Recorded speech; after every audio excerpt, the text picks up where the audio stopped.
arm lifting fans. I am here with Lucio Battista, one of our up and coming new future stars of the sport. He's been doing competitive arm lifting for less than, and it's hard to believe, 1 year. He has made a dramatic impact on every contest he enters. Lucio, welcome to the show. Good morning. Thank you for having me, Ricardo. I'm excited to be here. Well, I was excited when I met you at the Shaw Classic last August. For Ninja, I'm gigantic. So I'm not gigantic in arm lifting. Ninja, I'm gigantic. Holding my body weight for excessive periods of time in Ninja is probably what helped me develop the grip. Most certainly, that's a yes. Can you tell, for the arm lifters who know you, can you tell them what it's like to be on the Ninja Warrior TV show? I actually suffer from severe anxiety, competitive anxiety. So sometimes even before arm lifting, even though I know every lift, I still get really anxious until I'm in it. Once I'm in it, I'm fine. In Ninja, it's far worse because unlike arm lifting, where we know every single lift and we can practice and know what the implements are, Ninja, we don't know. We're getting into something where it's like you could fail literally the first thing. When you step on stage, that's terrifying. I give hats off to the competitors who can just walk up there like stone cold and just crush it. It's very tough, and the obstacles look easy because high-level professional athletes are going through them, but they are not easy. That's a 100%. It's just like you make the Saxon bar look easy. If we take it to a regular 24-hour Fitness to Gold's gym, you put 45 on each side, it's not leaving the floor unless the person's unless they put in their dues. Yeah. No one's even picking it up with 120 pounds on there. Absolutely. Right. And you, at the Arnold, you did 271 pounds, I believe, on the Saxon bar. I don't know where that came from. Honestly, I give a lot of credit to Sal Sabatino because right before we started the Sax, he was like, there's this technique where if you flip your thumbs the other direction, it really gives you really good traction. And I was like, it's kind of risky to change my strategy right before I go. But I'll give it a go in warm-ups. If it feels good, I'll go with it. And it added 40 pounds to my PR. That's a good time to do it, to thank a fellow Italian New Yorker. That's not a bad way to team up. I know. Yeah. In fact, I'm going to invite myself to your gym in Westchester County. Is that right? Yeah, that's exactly correct. Yep. And I'll talk Sal into coming. And the next time I'm in the tri-state area, we'll have a little training session. Oh, yeah. Sure. So tell me, now that are you actively still doing the Ninja Warrior or no? You're just training your client. So I like run and manage gym locations for the Grit Ninja. That's like day job. I coach, I oversee the facilities, things like that. Not like time still training for Ninja Warrior just because it is high risk sport. I don't want to rupture pulleys or tendons. I've done that in the past. Really enjoying arm lifting and I want to like progressing. Am going to be the TV show to get casted this season. Cool. Just want to probably do some more training because of that. I'm going to keep it a little bit more static, not as much like dynamic throwing to small like inch ledges. But yeah, definitely going to try for this season and we'll see how it goes. Well, that's awesome. And best of luck to you in your endeavors to be on the TV show yet again. Thank you. That's super exciting. Shift to arm lifting. What are your goals for this upcoming year? You're not to make it about beating someone because the sport's more than that, but you defeated Devin Lee Brown, who hadn't been beaten head-to-head since 2019 in an arm lifting contest. Trivia question, Lucio. Do you know who defeated Devin Lee Brown in 2019? No, that would be me. Before, yes, nice. Defeated Devin in his first arm lifting. Was a big one at the LA Fit Expo. And that was before I had my heart attack and stroke in 2020. So I was at the peak of my powers in 2019, obviously a few years younger than I am now. Devin Lee Brown was a unpracticed rookie and was able to edge out the win on that one. I have no prayer of beating him now, and I'm well aware of that. But you certainly took care of him at the Arnold handily. What was your training methodology? What did you focus on to allow you, besides obviously Sal's bonus coaching on the Saxon bar, but still in the axle and in the vertical lift, what did you focus on that allowed you to pull away from him?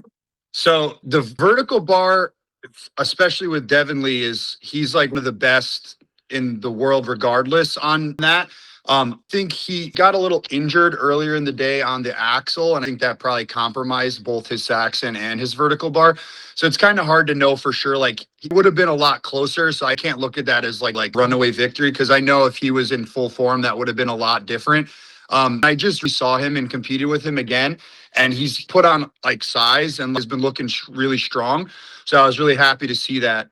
I think just like me, like into that competition, I took my training regimen. Like, I find that like so heavy in all my sessions. I don't really do a lot of lighter stuff for reps. Not like season, so take this with a grain of salt. I'm not a seasoned veteran. I don't know, my training plan isn't perfect. I'm just kind of what feels right for me as an athlete. So I focus on like exercises like Wednesday, Thursday, Friday, and Sunday. And then my Tuesdays, I focus on all my heavy grip exercises, all my deadlifts. That Tuesday, I train typically in the very late evening after work. So I'm a little fatigued, which is good, because then I'm already tired and I'm putting myself through this. So in perfect conditions, I should lift heavier. What I do is I train the implements in the order that I'm going to be encountering them in the show. Do them in the manner in which I want to take the jumps. We'll take pretty large jumps for what you would consider training, and I do go for PRs or unofficial world records in training, so that I know what it feels like going into it on the show in way better conditions. Yeah, I do the exact same thing, Lucio. I train the events in the order they're going to be. I train them with the jumps I would take in the contest. Find that works very well for me, because then the warm-ups, it's the opposite of what you described before in terms of anxiety. It's just another day at the office. Yep. And while I'm clearly not at your level, it does allow me to, say, run a 3-day 140-person lifter Arnold Classic, still show up, still compete for the podium, and still wear a bunch of hats on the same weekend, so to speak. It's impressive what you do. Well, I try my best. Even made some time to chat with your pops Yes, on the side there. absolutely. Very, very nice man. Thank you. So, what do you have left in 2026 as we wrap up this contest? I'd like to hear about any contests you're going to do besides the American Ninja Warrior submission, and goals in those contests coming up for 2026. First, I have two goals that are non-contest related. One of those is I want to be able to pull the 140 blob, the blob father. Close. I pulled it like to the knee. I even did it on Juji Mufu's YouTube channel, like close with Jed. Getting close, we're inching closer. The other one is, this is a stretch goal. We're going to see, but I'd love to pull the 104 kg inch dumbbell. Can't guarantee it'll be a parallel lift, but I'm working towards that goal. And actually yesterday at my family's barbecue, cousin's husband, he weighs like the 230, and I put a rock climbing harness on him, and I was able to pluck him pretty easily. Obviously not an inch dumbbell handle, but it was just fun, just like practicing like some certain silly scenarios like that. But those are some like, I'd say like this year, I'm looking forward to the Olympia a lot. Like to win that title for my weight class again. And I'm looking to put a huge number on the Andrews axle, cinch bar. My unofficial pull was 395, which at the time, I think before the event you just held in Santa Monica, would have been very close. I don't think there was an arm lifting world record on that bar before, was there? No, so this Monica was kind of under official conditions. Yep. Under Armlifting USA. Other leagues throughout history may have done the bar, but they're maybe not to the Armlifting USA rules and the specifications.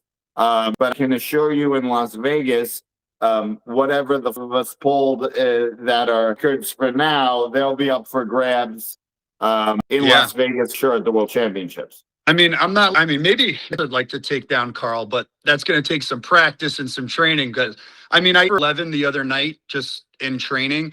I wasn't able to get it. It was a little bit deeper into my sets, and but I did work harder, and I'm hopefully on in the moment with the right settings and the vibe. maybe we could go for it and I could put a huge number there for the 90 kg class.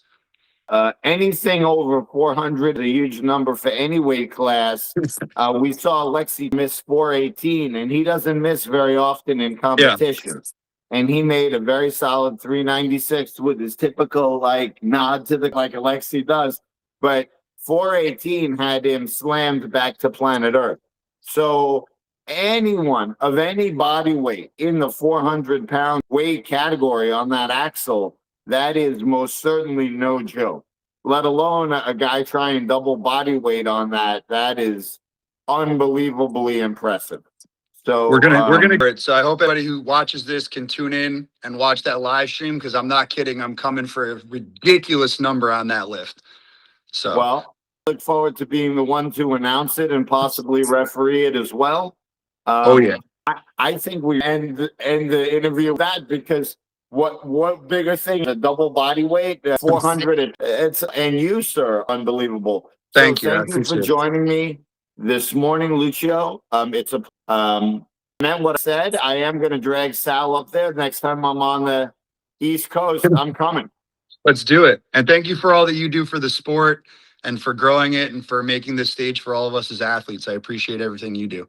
Well, I'm trying my best to make this a professional organization in every sense, other than we have a benefactor like Samsung. Hey, Samsung, if you're out there, I'm filming this on my S26 Ultra.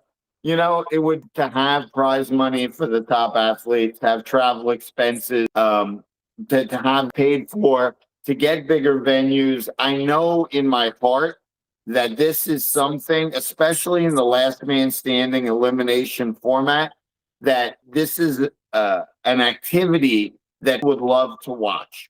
Oh, and yeah. We can do it in a format like we did at Santa Monica, where we have half an hour, we have 5 very talented people.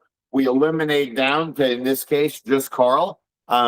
It's exciting. And crowd was in it. No one left. In fact, more people were coming to watch.